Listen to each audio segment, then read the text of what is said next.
This is the Wide Format Impressions broadcast. Hey guys, Gabby Houck here, and I'll be your host for this episode of the Wide Format Impressions broadcast. Today we'll be discussing company culture because let's face it, you can have the right equipment, but if you don't have the right environment, your business will have a harder time reaching its full potential. Brian Adam, president of Olympus Group, joins us today to talk about how Olympus has built a strong company culture over the years. Brian, thanks so much for joining me today. Thanks, Gabby. So, I want to talk about company culture. I actually got to see you speak at one of the panels at Printing United, and you had a lot to say about company culture. So, maybe let's just start off with what you think creates strong company culture and how Olympus Group kind of exemplifies that. Yeah. So for me, I really think it's trying to make sure you can engage with your employees. It means different things to different people. So at the end of the day, I think we want to create a place at Olympus where employees can take some pride in what they do, can that they're compensated fairly. No one's working here for free. So we want to make sure we're rewarding our team members. We want to make sure they're safe and comfortable, and we want to make sure they're challenged and empowered to grow. I think if those four things happen in most workplaces, most people are pretty happy. And uh, frankly, if employees are happy and engaged and enjoy the work they do, they're going to do a better job than someone who doesn't really care about the place that they work in. Absolutely. And how would you say you keep your employees, happy, engaged, challenge them on a daily basis, but challenge them on a good way? Yeah, and we're far from perfect. We have bad days, and it's not like everything is roses and sunshine. The industries we're in, the print industry is not the easiest industry in the world. We do a lot of trade show and event-based graphics. So it's operationally intensive, tight deadlines, quick turns. But I think the one thing we try to do is always put our employees first. We try to treat them well. We try to show that we care about them. We've engaged them through a variety of different means. I try to make sure every employee has a voice. We pay them for their suggestions. I meet with every single new hire personally. I'm going to meet with someone about an hour from now. I'm going to sit down with a new employee that's starting today and walk them through our company history, our background, our culture, and try to get to know them on a personal level. And when you can get to know your employees and what motivates them, even outside of work, it allows us to create it allows us to create a more engaging and rewarding place for them at work. Course. And you mentioned that when you do meet with these new hires, you actually hand them a copy of a book you've written yourself about company culture. Yes. Could So you touch a little bit on that process of what writing that book was like and what inspired you to, author that? Yeah, so I spoke at a couple. I've spoken multiple times, mostly through Printing United at various conferences, and I would talk about what Olympus has done from an employee engagement perspective. What have we done with our culture to try to engage employees and create a place where people want to work? It's something I'm super passionate about. Maybe 7 years ago, so maybe 2018, I was speaking at the Printing United Expo. There was a panel for seminar for small businesses. So individuals are just getting into print. And it was like 20-minute quick hits on sales strategy, on employee engagement, on HR, on compliance. And I spoke on employee engagement. What was interesting was the speaker right before me talked about how he was a consultant that speaks on customer engagement, a guy named Dave Selman. And he talked about how they engage customers. It was really interesting. A lot of the strategies Dave would recommend for companies to engage customers was really similar to the same thing I was doing, engaging our team members, engaging internal employees. Um, so Dave actually approached me after the conference and said, "Hey, Brian, do you want to write a book together?" I said, "No, I'm an awful writer. I have a young family. I don't have any free time."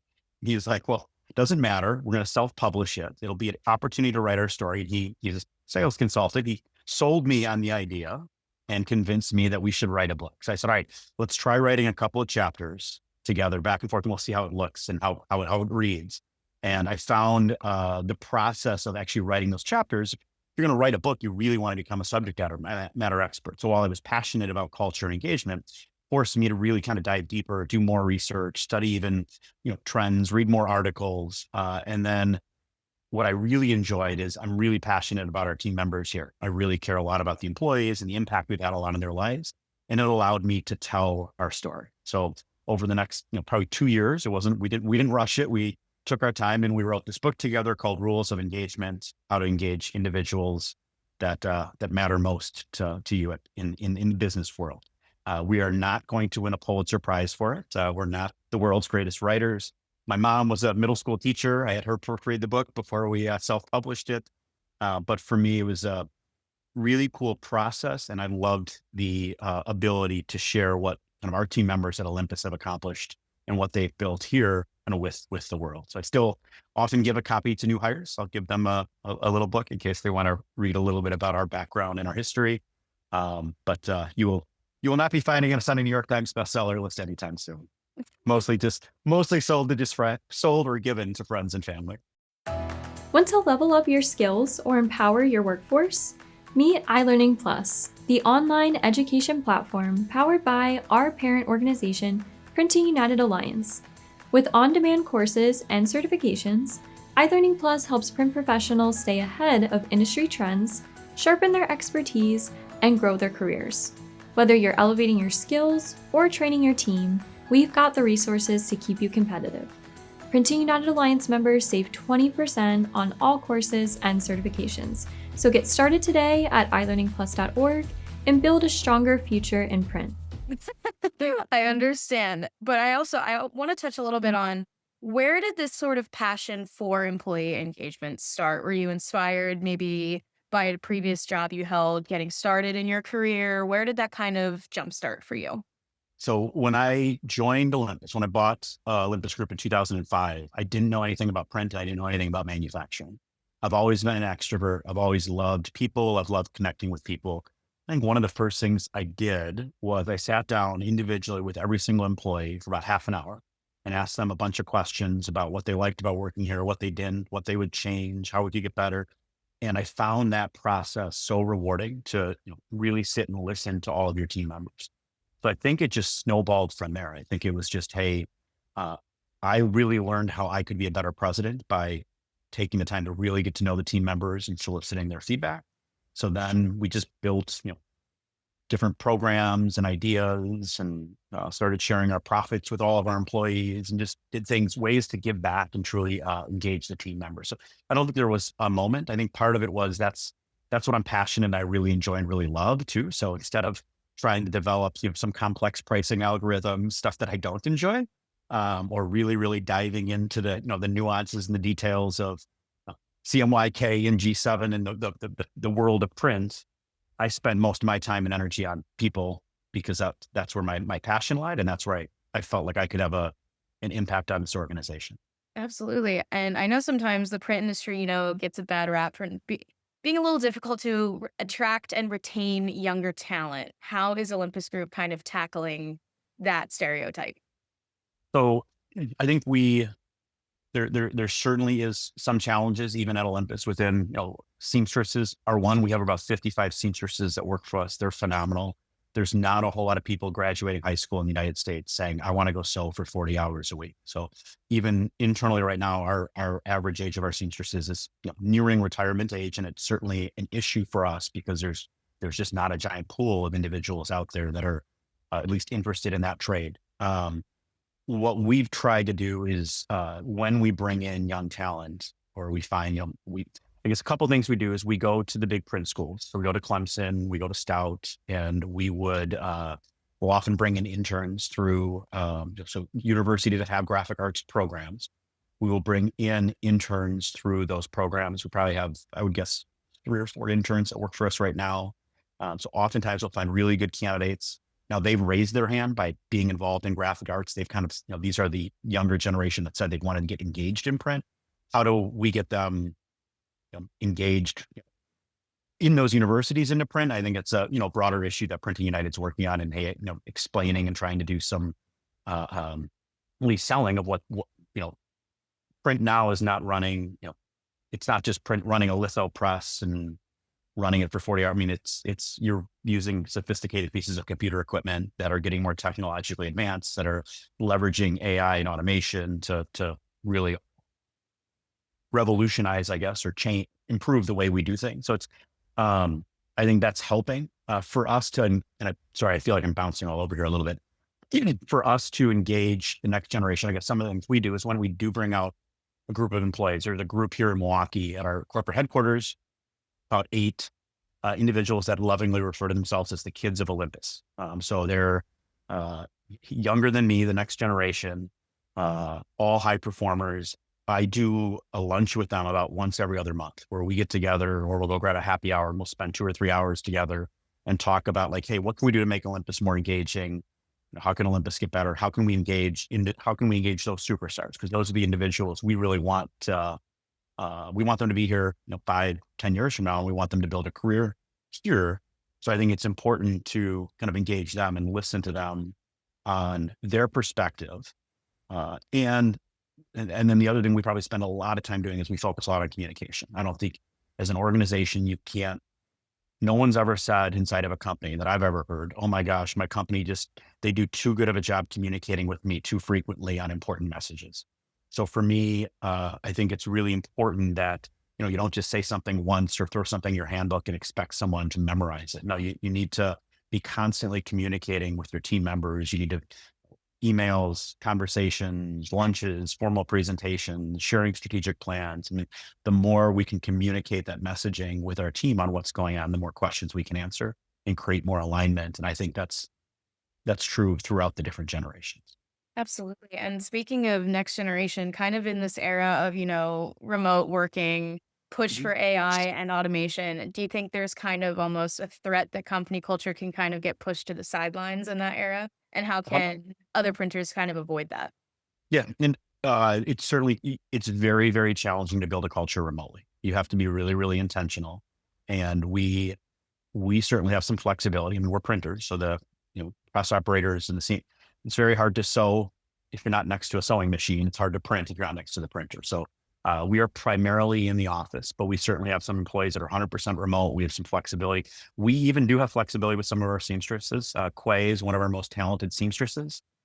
She was going to retire. She's like, I want to keep sewing. She comes in once a week, grabs a whole bunch of stuff, takes it home, sews it at home, and then brings it next Monday and drops it off. So we've even figured out a way to have some manufacturing employees work remotely. But from a cultural perspective, it's hard, and it definitely has an impact. I mean, when Quay is not here, a new seamstress can't learn from Quay, one of our most talented ones, right? Because they're not sitting next to each other. They can't knowledge share. I definitely think the world of remote work has had a negative impact on at least building a company culture. Again, that's where you have to over communicate. You try to do things where you're bringing the employees in. So we have a phenomenal employee up about an hour and a half north of here. She worked in our office here. Husband graduated dental school, got a job as a dentist an hour and a half north. So then our options as a company are we can either have Laura work for us remote or not have Laura at all. And as a company, we're much better off having Laura work remote than not having Laura at all. But it does have a negative impact on culture because now she's not engaged with the team members here. So we asked her to come down and spend a day at the office every other week. And I think that helps at least foster some of that culture and that engagement, but it's hard. Mhm. Absolutely. And I know we kind of, have been touching on different points throughout the conversation, but let's say for, a smaller to mid-sized company that wants to strengthen their company culture, bring people together a little more, what pieces of advice do you have for them?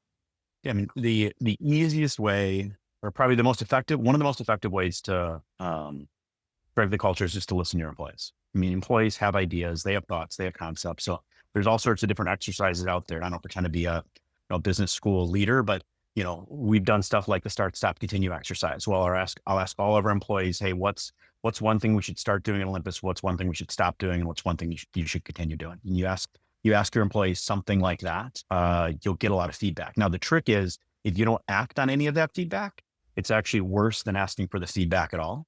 But if you get all the feedback, you summarize it, you share it with the team. Here's what I heard. Even if there's stuff you don't do, even if someone said, hey, I think we should start giving, Fridays off and go to a 4-day work week. And for our business, that wouldn't work because we need to be responsive. We actually need to be responsive on weekends for trade shows and events.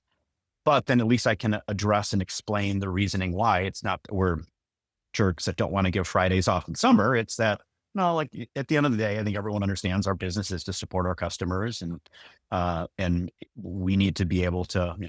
It's like a restaurant can't close on the weekends. They can't say like, oh, we don't want to operate on the weekends because our employees don't want to work on the weekends. No, that industry requires you to work nights and weekends. But by soliciting the feedback and at least hearing it, it does allow you to address. You can go explain even personally to that individual and say like, hey, appreciate the feedback, completely understand. Here's why that just won't work for us. And that level of communication and connection, I think that's the quickest way to impact culture is really just listen, take the time to solicit feedback, listen and have conversations with team members regarding what they're sharing. course, that's great advice. And then my last question to you is what makes you the most proud when it comes to Olympus Group's company culture? What makes you most excited, most proud, most happy to share? Yeah, I mean, I love the fact when we can have a positive impact on our employees' lives. So we try to do a lot of things. I tell our employees when we hire them, I'm like, if you get a rough patch in your life, don't go to a payday loan store. Don't rack up credit card debt. Come to me first. Let me see if I can't give you a loan to help you make pay that unexpected health bill, a car payment, a rent payment.